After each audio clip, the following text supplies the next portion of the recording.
My name's Sekou Lumumba. I play drums for Roland James, and we're at the Queen Elizabeth Theatre in Vancouver, BC. I got into playing the drums very much by mistake. I moved mid-school year, and the only two people that would be friends with me were drummers. And so just kind of as a way to stay in with what they were doing and just to be part of their gang, I would just, listen to the same songs and go home and try and practice stuff. At one point, we were at the one guy's house who had like a drum kit, and we were taking turns. We were trying to figure out a drum fill for like some Bon Jovi song, and they couldn't figure it out, and I could figure it out. And that was the first time I was like, maybe this is something I'm good at, maybe,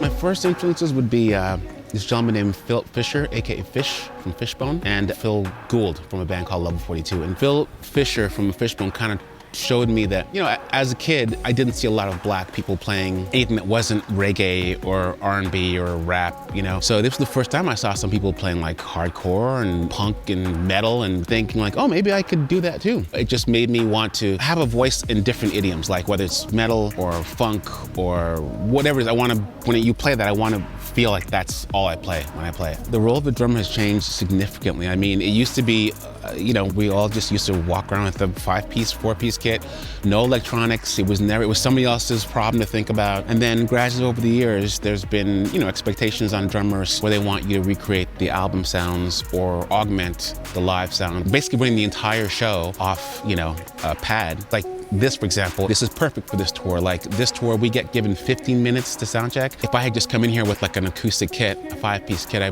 would not be here right now. Instead of the crashes, I'm using the BT ones. I just find the feel of hitting these, as well as having the real estate.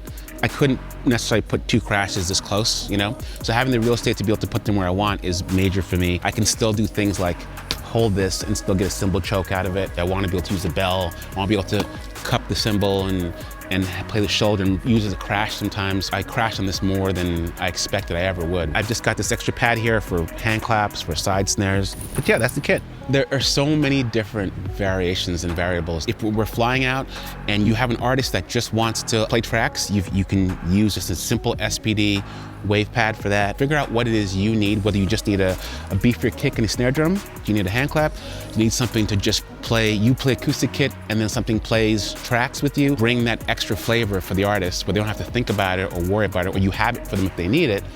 It's an automatic game changer in terms of being able to keep and get gigs and stuff like that.